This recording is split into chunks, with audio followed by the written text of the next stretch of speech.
Retornando aí, então, para o oitavo passo, né? Acabamos de ver, então, esse sétimo passo. O oitavo passo é a análise morfológica do texto. Então, vejam aí, a análise morfológica se refere à análise gramatical do texto. E é importante que nós façamos uma análise gramatical, mesmo sem muito conhecimento, mas com um pouco de esforço, com algumas leituras, a gente consegue tirar informações preciosas, né? Então, a análise gramatical é muito importante, é preciso observar a força de cada palavra do texto. Aí entram os conhecimentos gramaticais das línguas hebraica e grega para uma boa análise do texto. Então, vejam só, é lógico que nem todos vão fazer um curso de hebraico ou de grego.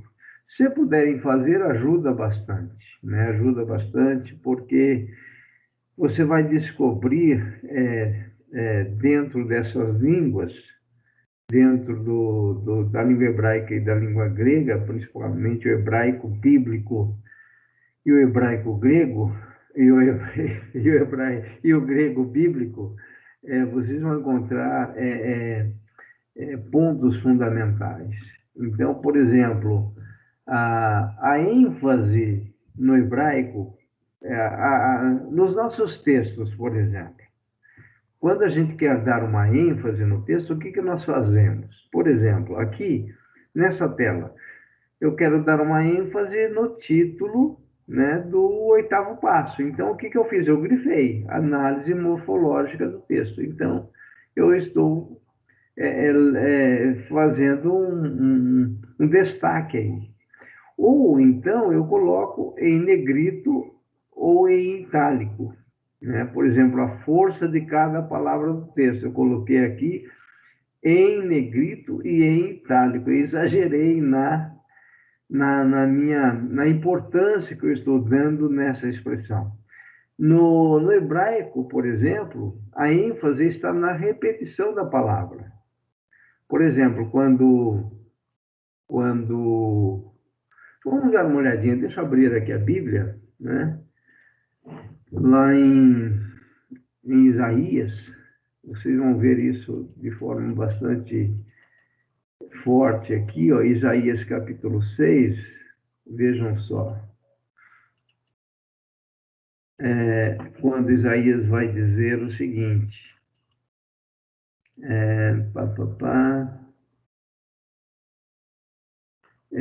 no versículo 3, com relação aos anjos, né? E clamavam uns aos outros, dizendo: Santo, Santo, Santo é o Senhor dos exércitos. Então, aqui ó, nós temos uma ênfase na língua hebraica, tá? Então, quando ele fala santo, santo, santo, né? Essa palavra santo é a palavra kadosh no hebraico. Então, ele está dando uma ênfase. Então, a repetição aqui, né, essa palavra kadosh aí, essa repetição da palavra santo é uma ênfase. Se nós formos escrever em português, nós até podemos usar esse tipo de ênfase também por influência do próprio hebraico. Mas nós podemos usar a palavra santo, por exemplo, em caixa alta, nós podemos grifar a palavra santo, nós podemos colocar a palavra santo em negrito. Então, no hebraico, essa ênfase da repetição da palavra, principalmente quando se repete 3 vezes, então, o que o autor está querendo dizer aí? O que Isaías está querendo dizer? Que o Senhor, essa palavra Senhor aqui, ó, é uma outra coisa interessante, pessoal, que eu não sei se eu já falei para vocês. Tem algumas versões que você encontra a palavra Senhor com caixa alta. Então, por exemplo, aqui, ó, a palavra Senhor está em caixa alta. Todas as vezes que aparecem a palavra Senhor em caixa alta, é o tetragrama sagrado, é a palavra Yahvé. que não é pronunciada, então, pelos judeus. Eles pronunciam Adonai, geralmente, tá? Então, Santo, Santo é Yahvé, ou seja, o Senhor dos Exércitos. Aqui seria Yahvé Tsevaot, Yahvé Tsevaot, ou seja, o Senhor dos Exércitos. Então, quando se repete 3 vezes, significa o grau mais elevado do superlativo. Então, é essa a ideia, então, de dar ênfase, né? Então, um conhecimento gramatical, ele pode ajudar. Quanto mais conhecimento da gramática, da língua original, é melhor. Tá? Não é a ideia de você ter conhecimento para estar mostrando isso para as pessoas, mas na sua preparação, no seu estudo, na sua preparação de sermão, aquilo vai te ajudar, né? Então, isso vai dar o quê? Vai te ajudar a observar a força de cada palavra do texto. Se você olhar aqui, por exemplo, vamos pegar agora no Novo Testamento um exemplo. Se nós pegarmos em Romanos, vou abrir aqui em Romanos, capítulo 6. Vejam lá, Romanos, capítulo 6, Paulo vai usar algumas ênfases interessantes. Aqui, ó, no capítulo 6, a partir do versículo 1, que diremos, pois, permaneceremos no pecado para que seja a graça mais abundante? De modo nenhum. Aqui, na verdade, é uma ênfase no grego, como se Paulo estivesse dizendo um duplo não. Ele está dizendo aqui, olha, isso é impossível. Ele está sendo taxativo. Quando ele fala de modo nenhum, aquilo que foi traduzido para nós de modo nenhum, no grego é muito mais forte, ele tem uma expressão muito mais forte. É um duplo não, é como se ele dissesse não e não. E ponto final. Não tem como permanecer no pecado aqueles que entenderam a graça. É isso que ele está querendo dizer. Então, quando nós pegamos essas expressões gramaticais, esse conhecimento gramatical, né, mesmo que não seja um conhecimento profundo, isso nos ajuda na preparação das nossas mensagens. Então, a análise gramatical é muito importante, tá? E aí entram, então, os conhecimentos do grego e do hebraico. Então, o que eu recomendaria? Se você está gostando dessa disciplina, está gostando da exegese e quer se aprofundar mais, veja a possibilidade de fazer um curso de hebraico bíblico e de grego bíblico. Eu fiz 2 anos de hebraico bíblico e fiz 2 anos de grego bíblico. E essas 2 disciplinas me ajudaram muito mesmo. Então, quando você faz, principalmente o grego é uma língua riquíssima, que traz muita convicção naquilo que está sendo ministrado, naquilo que está sendo ensinado, naquilo que foi escrito pelos autores. Então, isso ajuda muito, né? Estudar um pouco da língua hebraica, um pouco da língua grega, pelo menos um pouco de gramática de cada um, isso vai ajudar. Mas não que isso seja obrigatório. É para quem realmente gosta dessa área, né? E o nono passo também é muito importante, eu vou mostrar para vocês aqui uma situação que acontece ainda hoje, tá? Está relacionada à tradução do texto. Então, vejam lá, o exegeta deve traduzir o texto diretamente do texto em língua original, para evitar os erros das versões. Então, é lógico que nenhum de nós tem condições de abrir o texto em hebraico ou em grego e fazer uma tradução exímia. Nós não temos condições para isso. Por isso que nós temos já materiais que nos trazem esse conteúdo nos trazem as traduções. Por isso que nós também temos as boas versões da Bíblia, como a gente tem indicado para vocês. Por exemplo, a NVI, repetindo, a NVI, a Almeida Revista e Atualizada, a Nova Tradução na Linguagem de Hoje, são versões, são traduções boas da Bíblia, né? E Lutero dizia o seguinte: tradutore traitore. O que significa dizer? Que o tradutor é traidor. E isso, por que Lutero disse isso? Provavelmente pelo que aconteceu e continua acontecendo com a Vulgata Latina. Eu coloquei aqui, olha, Mateus 3:2, na Vulgata Latina, que vocês estão vendo aí, ó. Vulgata Latina, tá aqui, eu vou grifar em vermelho, Vulgata Latina, tá? O que significa isso? A Vulgata Latina é uma tradução que ocorreu entre o século IV e o século V. Então, o Papa Dámaso I, ele pediu que São Jerônimo fizesse a tradução de toda a Bíblia em latim, lá no século V, né, entre o quarto e o quinto. E São Jerônimo fez, então, a tradução.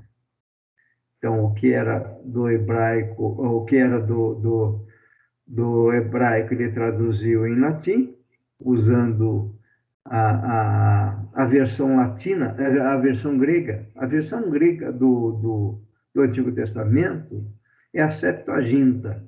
Tá? Se vocês deram uma pesquisadinha aí, vocês vão ver. Então, ele pega a Septuaginta e traduz, então, o Antigo Testamento para o latim e pega, então, também o grego do Novo Testamento e traduz também todo o Novo Testamento do grego para o latim. E aí sai a Vulgata. Essa ideia de Vulgata significa que é uma linguagem popular. Tá? É isso que significa Vulgata. Popular, para que o povo pudesse ler e entender. E é interessante que, aí em Mateus 3:2, ele faz esse tipo de tradução, e essa tradução, então, foi usada pela Bíblia Católica, a Ave Maria, okay? Para fazer, então, a tradução da Bíblia Católica. E eu vou ler aqui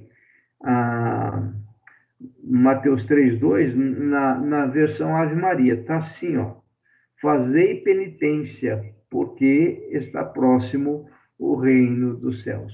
Por que na versão Ave Maria está dessa forma, fazei penitência? Porque eles copiaram exatamente da Vulgata Latina. Então, aqui na Vulgata Latina está exatamente essa ideia de fazer penitência. Então, eles mantiveram essa ideia de fazer penitência aqui, ó, et dicens paetentiam, que significa, então, essa ideia de penitência. Então, fazei penitência.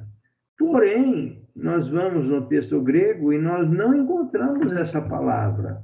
Então, como que fica? Nós podemos confiar numa versão como essa?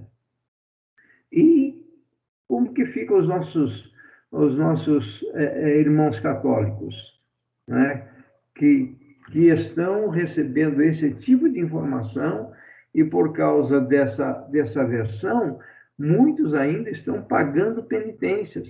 E aí você começa a entender, por exemplo, por que esse pessoal faz promessas, vai até a Aparecida com uma cruz nas costas, percorre quilômetros, ficam com joelhos ralados, sobem escadas com pesos, com cruzes nas costas,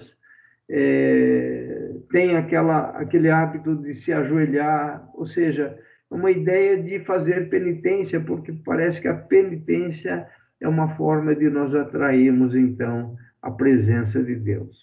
Então, essa ideia iniciou-se lá no século V e ela está presente na igreja até nos dias de hoje. E até mesmo nós, evangélicos, somos muitas vezes influenciados por essa ideia de fazer penitência. Como o jejum, por exemplo.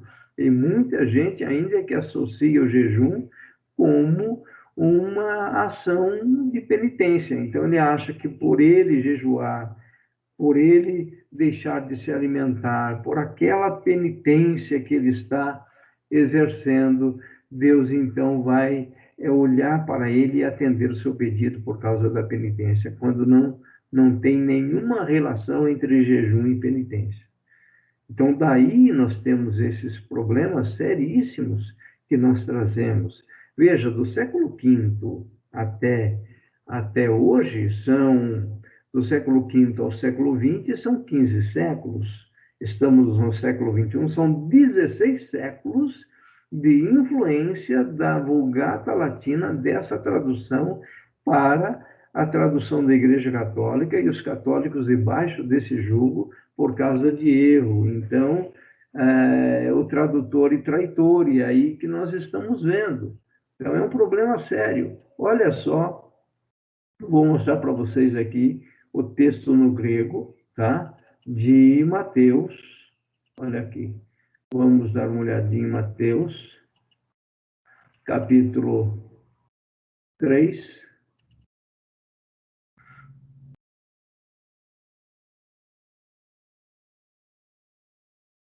Mateus 3. Aí. Versículo 2. Aqui, ó. O versículo 1. Naqueles dias apareceu João Batista pregando no deserto da Judéia e dizia: arrependei-vos. Aqui, então, em Almeida, revista atualizada da Sociedade Bíblica Brasileira. Então, esse arrependei-vos é a tradução correta e não penitenciai-vos ou fazei penitência. Olha aqui a palavra, então, né, no texto grego. Está aqui, ó, metanoite. E vem de metanoia. A origem é a palavra metanoia. Então, metanoia tem o sentido de mudança de mente. Ou seja, a melhor tradução é arrependimento mesmo. Olha aí, vocês podem observar aí na tela de vocês. Metanoel é mudar a mente, é arrepender-se.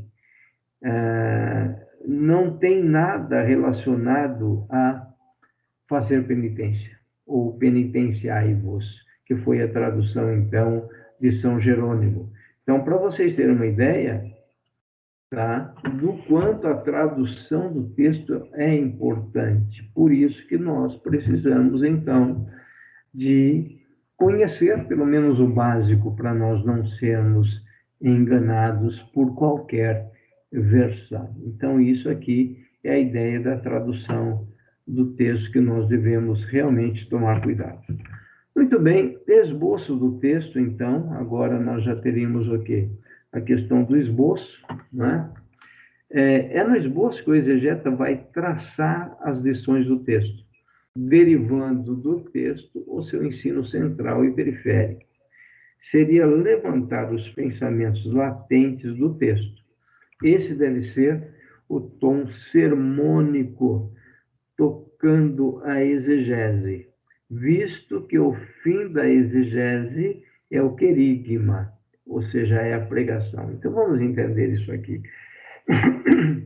Então, feito tudo isso, nós já fizemos 9 passos, por exemplo, nós precisamos agora fechar com o esboço, né? O esboço do texto. Por quê? É no esboço que nós vamos traçar as lições do texto. Nós vamos tirar do esboço, né, o ensino central e o ensino periférico. Então, qual é a ideia central? Qual é o ensino central que nós estamos tirando daquela perícope? É o levantar os pensamentos latentes do texto. Então, nós já vamos dando o que? Um som sermônico, ou seja, nós já vamos montando a estrutura, o esboço do nosso sermão, tocando a exegese, ou seja, a exegese nos ajudando para que nós possamos elaborar e criar um sermão de preferência um sermão expositivo, porque o sermão expositivo é aquele que expõe o texto, o sermão expositivo é aquele que exige mais do pregador. Então, a pregação expositiva ela é trabalhosa, ela exige todos esses passos. Tá? É por isso que, eu repito a vocês, eu acho que eu já falei isso, é comum nós encontrarmos pregações com sermões textuais ou temáticos. O que é um sermão temático? É aquele que o pastor dá um tema e, em cima do tema, ele vai buscando versículos para apoiar o seu tema, para dizer que aquela ideia, que aquele tema é verdadeiro. Então, ele busca informações e vai apoiando biblicamente o seu tema. É um sermão temático. Um sermão textual é quando ele tem um texto e começa a se desenvolver dentro do texto, mas sem um aprofundamento como seria num sermão expositivo. No sermão expositivo, então, o pastor vai pegar o texto, vai pegar aquela perícope e vai fazer todo esse trabalho de expor o texto. É uma exposição continuada, é uma exposição séria, é uma exposição que traz muito conhecimento para a igreja. É uma igreja que está acostumada, um público que está acostumado com uma pregação expositiva, ela vai estar sendo melhor doutrinada biblicamente do que os outros tipos de sermões. Com isso, nós não estamos desprezando os demais sermões, mas nós estamos dizendo que se existe um sermão que é recomendado para a igreja, é o expositivo. E esse, repito, vai exigir muito trabalho, muito estudo por parte do pastor, por parte do pregador. Muito bem, esboço. E para finalizar, comentários do texto, ou comentário do texto. O comentário já é a exegese em sua forma final, ou seja, a exegese propriamente dita. O exegeta deve tecer os seguintes comentários sobre o texto. Olha só. Então, ele precisa fazer o seu comentário hermenêutico. Então, o que é o comentário hermenêutico? Ele procura interpretar o texto dentro do seu contexto político, social, histórico, literário, etc. Tá? Então, vocês vão ver que a exegese, ela é, vamos dizer assim, o ponto de apoio para a hermenêutica, tá? Então, depois que você fez uma boa exegese, todo esse trabalho passo a passo, agora você já vai ter condições de agir como um hermeneuta. Então, você vai partir para a interpretação do texto dentro do seu contexto político. Aí você está interpretando, você vai estar trazendo uma interpretação e essa interpretação está em linha com tudo que a exegese te forneceu como ferramentas e bagagens para você poder interpretar. Então, precisa ter também um comentário teológico, né, que dá a interpretação, o sentido teológico doutrinário do texto. Então, essa ideia de comentário teológico é você apoiar teologicamente a sua ideia. É aquela certeza de que realmente o texto está teologicamente correto. É por isso que o exegeta ele vai usar essa expressão. A Bíblia diz, e não eu penso, eu acho, eu creio. Então, quando você pela prática, na verdade, você precisa praticar, nós precisamos praticar. Eu vi uma frase esta semana que parece mais ou menos assim, que nós começamos a ficar bons em determinadas atividades quando nós temos pelo menos 10.000 horas de atividade naquela área específica. Entendeu? Então, o que significa? Que para nós nos tornarmos bons exegetas, bons hermeneutas, nós vamos ter que praticar. Se nós nunca começarmos, nós nunca seremos. Sim, pode ser que você nunca queira ser, não tem problema nenhum. Tá? Depende do chamado. Aquilo que queima no seu coração. Aquilo que queima no seu coração, entregue diante de Deus, fala, Senhor, eu estou sentindo realmente que eu preciso me capacitar, eu preciso me preparar. Eu entendo a ação do teu Espírito em mim, mas essa área específica do estudar, da capacitação, eu devo buscar. E começar a buscar, começar a praticar, começar a estudar, não ter preguiça, pesquisar, pesquisar, pesquisar. Realmente, esse é o caminho. Então, aí seria a ideia de você embasar teologicamente aquilo que você fez como campo de pesquisa dentro da sua perícia. E vem para o prático agora, que é a letra C, né? O prático dá as lições de ordem prática do texto. Seria a contextualização da mensagem. Então, contextualizando tudo de forma prática. Então, você fecha assim, olha, a exegese é no aspecto prático, trazer o lá e o então para o aqui e o agora. O que significa isso? Pegar exatamente, vamos novamente usar o exemplo da carta de Paulo aos Colossenses.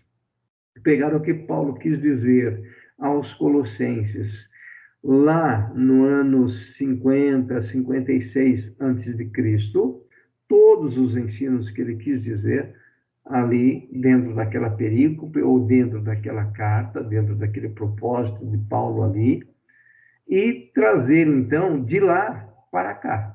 Ou seja, eu preciso aplicar aqueles ensinos para aquele público, que serviu para aquele público, e trazer os ensinos para os dias de hoje. Então, trazer o lá e o então para o aqui e o agora. Então, o que daqueles ensinos de Paulo são necessários para a igreja de hoje? Será que a igreja de hoje está também sofrendo o ataque de heresias, mesmo que não sejam as mesmas heresias, logicamente, mas quais as influências heréticas da igreja? Quais são os pontos vulneráveis da igreja com relação a algumas heresias que nós estamos enfrentando? Muito bem, pessoal. E agora, de forma rapidinha, só quero mostrar para vocês aqui essa questão, e aí nós finalizamos. Tá? Eu fiquei devendo esse ponto aí para vocês, que é a questão da grande tribulação, né? Nas nossas Bíblias, eu volto a dizer, eu já falei isso para vocês, né? E agora vamos ver se a gente consegue resolver de uma vez por todas essa questão. Porque nas nossas Bíblias, se eu pegar Mateus 24, olha só. O Mateus capítulo 24, ele vai tratar do sermão escatológico do Senhor Jesus. Tá? Principalmente do versículo 15 ao versículo 28, na Almeida Revista Atualizada, no Evangelho de Mateus, vai aparecer como título, como marca da editorial, a grande tribulação, como nós já vimos. Tá? Agora vejam, só que a grande tribulação aí, nesse local onde foi inserido, traz confusão para nós. Por quê? Pelo seguinte, porque do versículo 15 ao versículo 20, ele não fala da grande tribulação. Tá? Jesus não está falando da grande tribulação do versículo 15 ao versículo 20. Ele está falando a respeito de Jerusalém sendo sitiada, ok? E do versículo 21 até o versículo 28, aí sim Jesus está falando da grande tribulação. Então, o que eu fiz? Né? Eu não me contentei e busquei num dicionário interlinear. O que é um dicionário interlinear? Inclusive, eu consegui baixar um PDF desse dicionário, tá? Então, eu procurei nesse dicionário esse texto.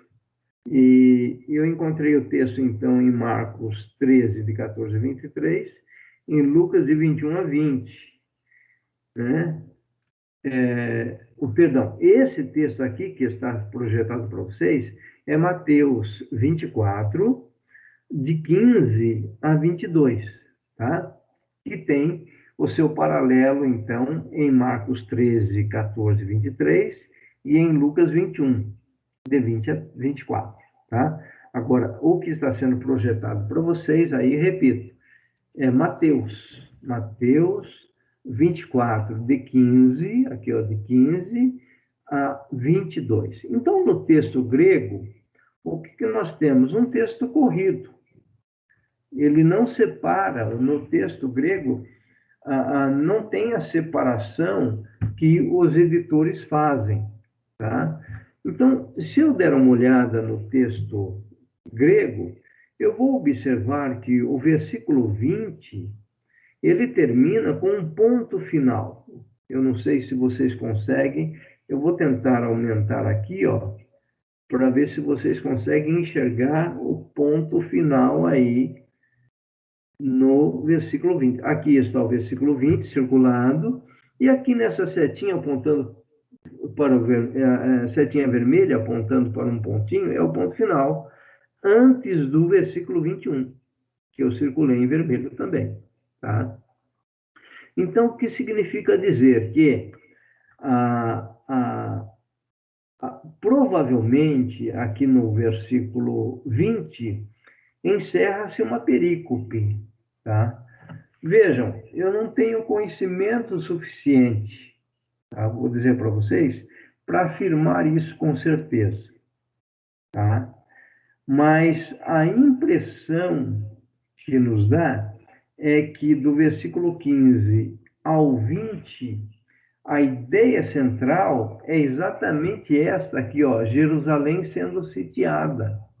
Leiam depois com calma o texto. Essa é a ideia central, tá? Então, por isso que a impressão que eu tenho que a perícope ela deveria ser dividida de forma diferente, coisa que os editores não fazem, não fizeram, tá? Volto a dizer, eu não tenho conhecimento necessário, apenas estou aqui discutindo com vocês, tá?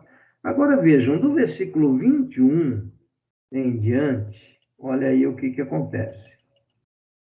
Opa, peraí, deixa eu voltar lá. Do 21 em diante.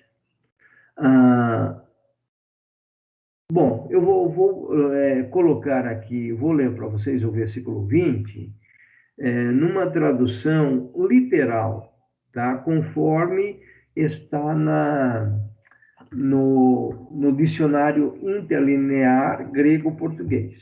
Então está assim, e orai, esse é o versículo 20, e orai para que não aconteça a vossa fuga no inverno, nem no sábado, tá? Nem no sábado. Muito bem. Essa seria uma leitura literal. E depois do sábado, então, aqui você tem o Shabat, ó. Sábato em grego, tá? Que vem do Shabat em hebraico. Então vem o ponto final, então termina com o ponto. Aí começa, logicamente, depois do versículo 20, versículo 21. Aí no versículo 21, o que Jesus vai falar? Pois existirá então grande aflição, estou lendo no literal, tá? tal qual não houve desde o princípio do mundo até agora, nem jamais existirá. Muito bem, isso é o literal. Agora, olha o problema que eu encontrei aqui. Por isso que eu falei para vocês que eu não tenho certeza se nós poderíamos dividir ali a perícope, né? Função gramatical do pois, em Mateus 24, 21. Olha lá, vou ler novamente o 21, literalmente, tá? Pois existirá então grande aflição, tal qual não houve desde o princípio do mundo até agora, nem jamais existirá. Então, o pois aqui, ele tem a função explicativa, ou seja, transmite uma ideia de explicação, sendo sinônima de porquê, visto que, uma vez que, dado que. Então, esse pois aqui, parece que ele liga o texto com o que Jesus acabou de dizer. O que Jesus acabou de dizer a respeito da destruição de Jerusalém e do templo? Tá? Ele termina de falar isso com aquele ponto final que eu acabei de mostrar para vocês. Ele acaba de falar isso com o ponto final aqui, tá? E já vem para esse versículo. Pois existirá. Então, esse pois, olha, transmite a ideia de explicação. Ele está explicando, né, aquilo que ele acabou de falar.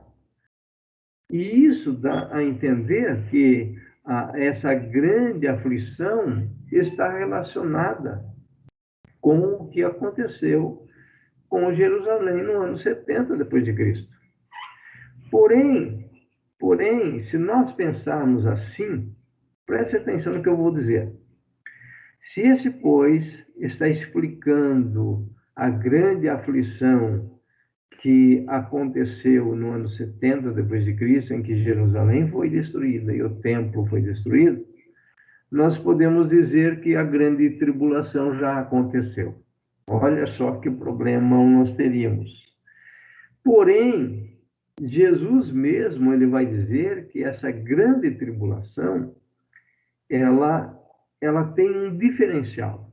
Qual é o diferencial? Aqui, nesse mesmo texto, ele vai dizer: pois existirá então grande aflição, tal qual não houve desde o princípio do mundo até agora, nem jamais existirá. Então, vamos supor que nós estivéssemos nessa aula no ano 60 a.C., tá? E no ano 70 nós tivéssemos presenciado tudo aquilo. Nós até poderíamos dizer, olha, aquilo que está escrito aqui no versículo 21 acabou de acontecer.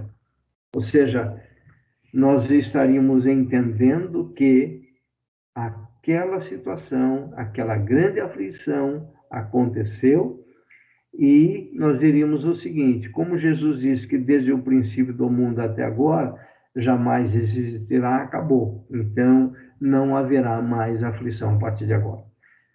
Se nós estivéssemos no ano 60, mas nós estamos em 2021. E o que nós enxergamos se nós olharmos para trás? Se nós olharmos, por exemplo, em 1945, o Holocausto, só no Holocausto foram mortos 6 milhões de judeus. Lá no ano 70 foram 1 milhão e 100. Então, já houve uma aflição muito maior do que a do ano 70. Em 1945 foi maior do que o ano 70. Então, nós entendemos, olhando então para a história, que o que Jesus está dizendo no versículo 21 é para uma grande aflição final. E essa grande aflição final seria, então, a grande tribulação que o mundo está para experimentar. Tá? Como ele diz aqui, grande aflição, tal qual nunca houve desde o princípio, tá? Porque no princípio Israel sofreu muita aflição. Se você olhar, por exemplo, em 586, Babilônia, os babilônios, né, invadiram Jerusalém, foi destruída, as 70 anos de cativeiro. Se vocês olharem em 156 a.C., Jerusalém também foi destruída. No ano 70, Jerusalém foi destruída.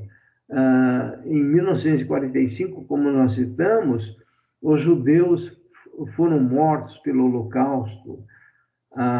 Então, vejam, Jesus está dizendo, a aflição dos últimos dias, ela não se compara àquilo que já aconteceu. Então, vejam lá, então haverá grande aflição, tal qual não houve desde o princípio do mundo até agora e nem jamais existirá. Com esse nem jamais existirá, Jesus está dizendo o seguinte, que depois dessa grande aflição, depois dessa grande tribulação, nós não teremos mais aflição nenhuma. Ali seria o fim, é o que Jesus está dizendo na sua palavra. Muito bem, pessoal. Assim, então, eu estou finalizando com vocês esta aula e espero que tenha sido produtivo, tá? E aquilo que não foi possível explicar por aqui, a gente continua no grupo, caso seja necessário.